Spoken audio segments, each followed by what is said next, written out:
Good evening. Victoria's COVID outbreak is growing, with 5 new infections emerging after yet another record testing day.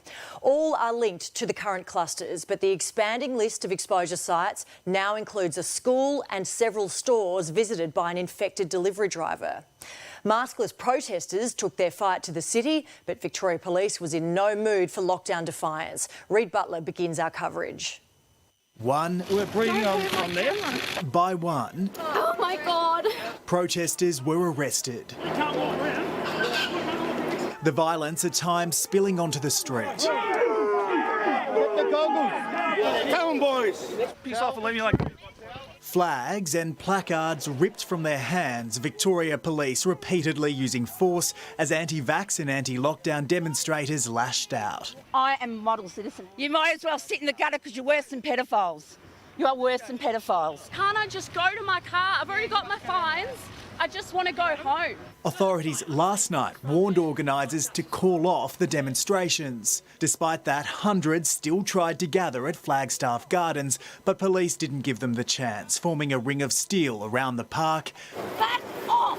and pouncing on protesters as they entered. This is what we get for fighting for our freedom. Police brutality. And whereabouts do you live? Whereabouts did you come from? I refuse to answer any questions. Well, you're going to have to, all right? Can you just produce some ID? There is no COVID. There is no... Does anyone know anyone with COVID? I don't know anybody. Almost all were maskless, officers attempting to provide face coverings to those without. Have a lovely day.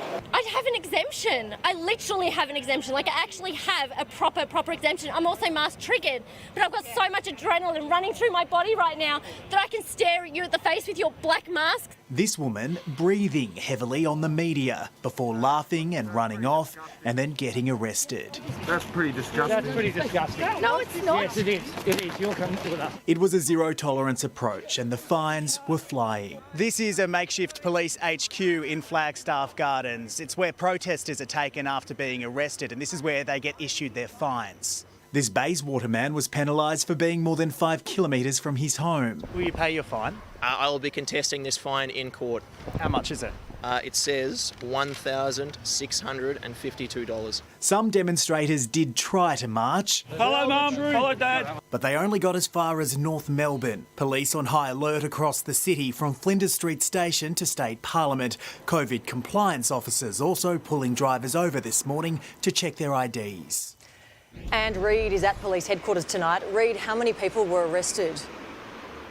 Alicia, 14 people were arrested and 55 were slapped with fines. Charges include assaulting police, a fray and breaching the Chief Health Officer's directives. 2 police officers were injured during today's drama, and tonight Victoria Police wants to stress that there will be a high presence in the CBD, on our roads and across our public transport network over the course of this lockdown. And judging by what we saw this afternoon, Alicia, you can bet officers will have a zero tolerance approach to anyone caught deliberately flouting the rules. Yes, indeed. All right, Reid, thank you.